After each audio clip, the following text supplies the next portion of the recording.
We are now on number 39 on my top 50 video game franchises that need to be revived. And number 39 is going to go to a horror game classic in the Clock Tower franchise.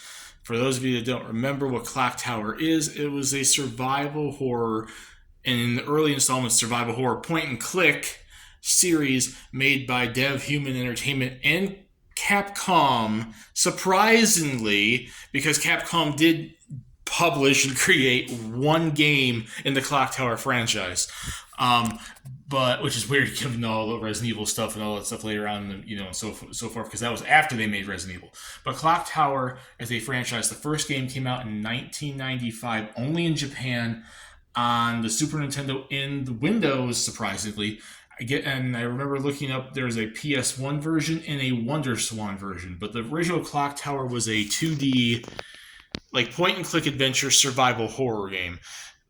Then there was a PlayStation 1 version that was 3D, done in 1996.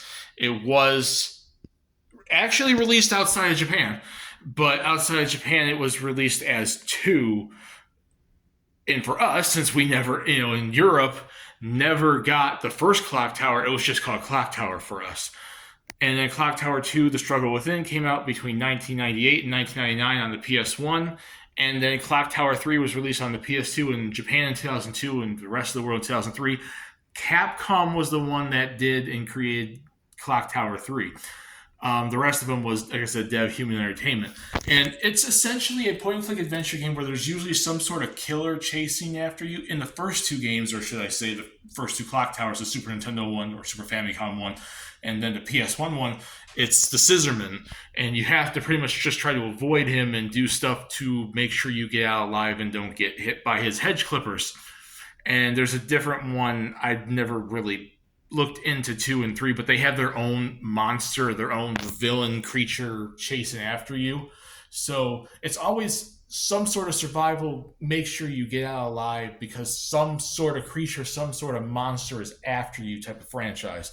But it's also a franchise that's, at least in the earlier installments, you really have no means to fully defend yourself. I think they started adding a little more fighting abilities when Capcom did it in 3. But survival horror, this was a franchise that started before it was a genre that was made famous by the likes of Resident Evil and Alone in the Dark and franchises like that, Silent Hill. This was made before any of those franchises got started. It was released after Sweet Home on the Famicom, the original Famicom.